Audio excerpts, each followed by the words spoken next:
Chaitali home কুকিংয়ে আজকের recipe কাতলা মাছের মুড়ো দিয়ে লাউ ঘন্ট। কাতলা মাছটার মুড়ো আমি ভালো করে ধুয়ে লবণ হলুদ মাখিয়ে নিয়েছি। এই যে বড় কাতলা মাছের মুড়ো। এরপর আমি লাউটাকে ভালোভাবে ধুয়ে নিয়ে ছোটো ছোটো করে কুচিয়ে নিয়েছি। এখানে লাগছে ধনেপাতা কুচি, কাঁচা লঙ্কাটা আমি পুরো চিড়ে নিয়েছি। রান্নাটা আমি শুধু কাঁচা লঙ্কা দিয়েই করবো, কোনো শুকনো লঙ্কা দেবো না, কিন্তু ফোড়ন দেওয়ার সময় দুটো শুকনো লঙ্কা আমার লাগবে। তারপর দেখাচ্ছি কী কী নিচ্ছি। আমি আদা ঘষা নিয়েছি, হলুদ নিয়েছি, লবণ নিয়েছি, এই দুটো তেজপাতা নিয়েছি। এই যে বলেই দিলাম আমি দুটো শুকনো লঙ্কা দেবো ফোড়নে। আর এখানে নিয়েছি অল্প কটা সাদা জিরা। এরপর আমি রান্নাটা কীভাবে করছি আমি দেখিয়ে দিচ্ছি। আজকে রান্নাটা আমি কাচ্চিঘানির সর্ষের সলনি তেল দিয়ে রান্না করছি। কড়াই বসিয়ে দিয়ে আমি তেল দিয়ে দিয়েছি। এবার দিয়ে তেলটা গরম হয়ে গেলে আমি মুড়োটা ভাজবো।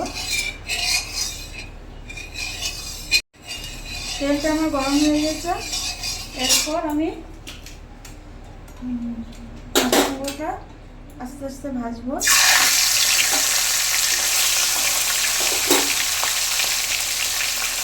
দুটো মুড়োই আসলে ভেজে নিচ্ছি।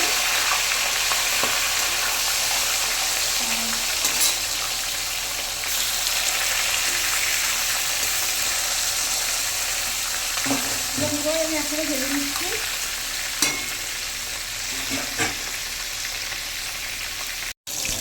এরপর আমি মুড়োটা আস্তে আস্তে উল্টে দিয়ে একটু আস্তে করে আমি মুড়োটা উল্টে দিচ্ছি।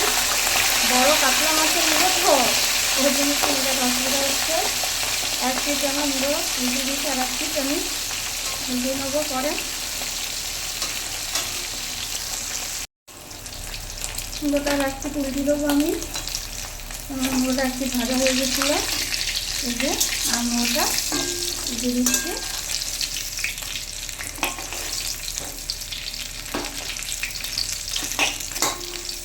বড় মাছের মুখো তো তুলতে একটু অসুবিধা হচ্ছে, তার জন্য তুলে দিলাম, দেখাচ্ছি। আমার মুড়োটা ভাজা হয়ে গেছে, লাল লাল করে কত সুন্দর ভাজা হয়ে গেছে, বুঝতে পারছেন। এবার আমি তুলে নেবো মুড়ো ভাজাটা। প্রথমে একটা একটা করে আমি মুড়ো ভাজা তুলে নিচ্ছি। আমার মুড়োটা ভাজা হয়ে গেছে কত সুন্দর লাল লাল করে।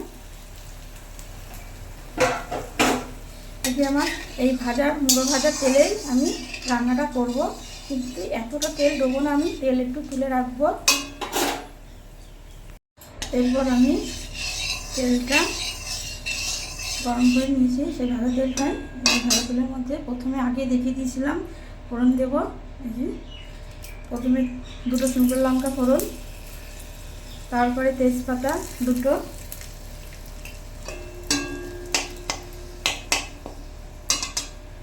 তারপরে জিরে,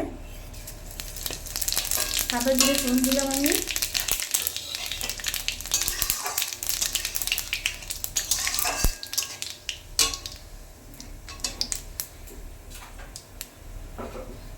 এরপর কুচিয়ে রাখা লাউ আমি ফোড়নে দিয়ে দেবো আস্তে আস্তে। সবটা দিয়ে দেবো।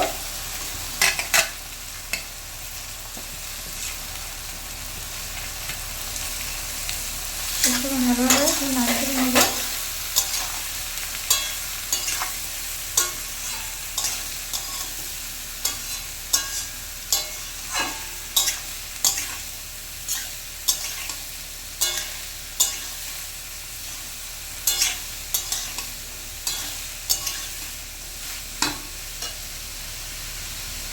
পরে আমি কাঁচা লঙ্কা ছিঁড়ে রেখেছিলাম, কাঁচা লঙ্কা চিরাটা দিয়ে দেবো।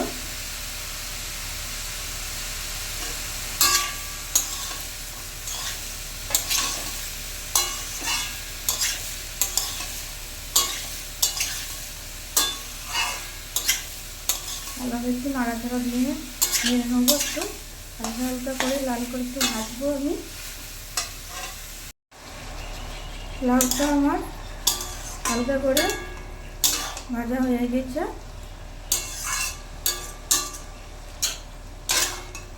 এরপর আমি দিয়ে দেবো আদা বাটা 2 চামচ মতন, ভালোভাবে নেড়ে নেব। তারপরে দিয়ে দেবো স্বাদ মতন লবণ,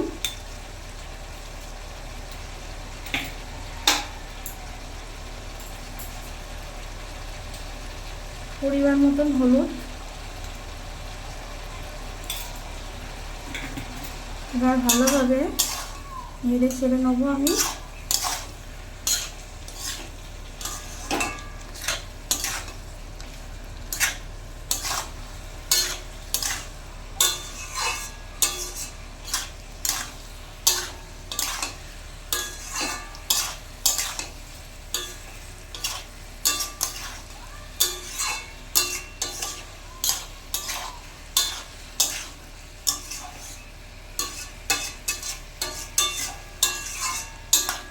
ভালোভাবে একটু নেড়ে নিয়েছি আমি, নিয়ে এরপর আমি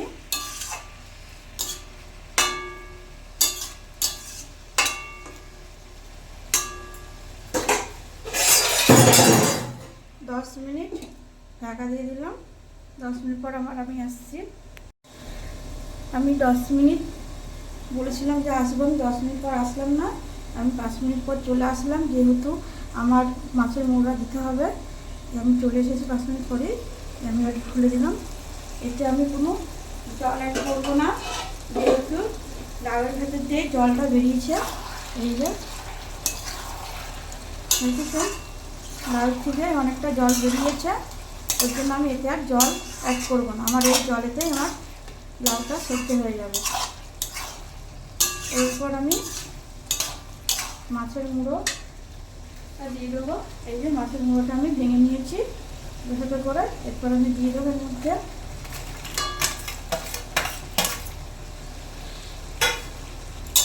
ভালোভাবে মিশিয়ে নিচ্ছি।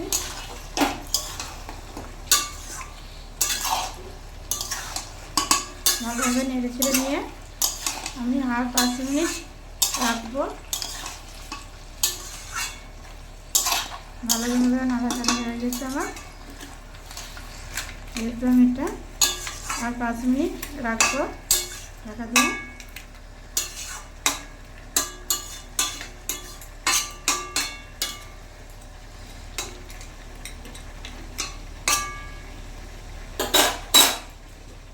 পাঁচ মিনিট রেখে দিলাম, আবার পরে চলে আসছি।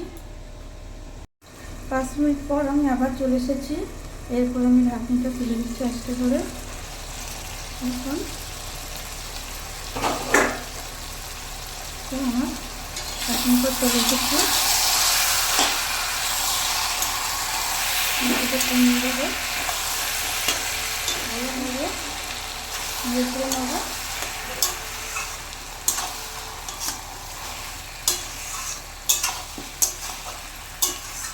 নাড়াচাড়ার পর যে আগে দেখেছিলাম ধনেপাতা কুচি, ধনেপাতা কুচিটা আমি দিয়ে দিচ্ছি। ধনেপাতা কুচিটা দিয়ে আমি ভালোভাবে নেড়ে ছেড়ে দেবো।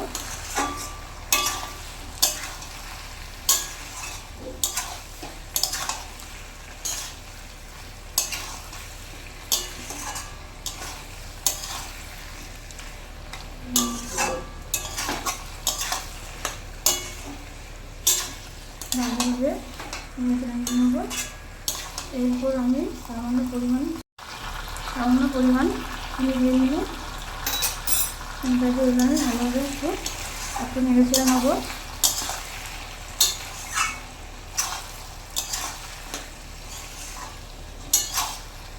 এই লাউ ঘন্টের তরকারিতে আমি কিন্তু জল অ্যাড করিনি, প্রথমেই বলে দিয়েছিলাম। মানে লাউয়ের ভাবেতেই আমার লাউ সেদ্ধ হয়ে গেছে। এরপর আমি একটা পাত্রে ঢেলে সব করে দেখাচ্ছি। আমার রেডি হয়ে গেছে কাতলা মাছের মুড়ো দিয়ে লাউ ঘন্ট।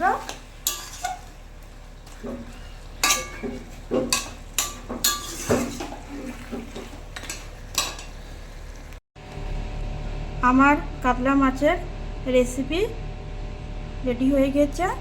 সব করে আমি দেখিয়ে দিচ্ছি সবাইকেই। আজকের কাতলা মাছের লাউ দিয়ে রেসিপিটা কেমন লাগলো সবাদের একটু আমাকে কমেন্ট করে জানাবেন, আর লাইক আর সাবস্ক্রাইব করতে ভুলবেন না। পরের ভিডিওয় আবার দেখা হবে।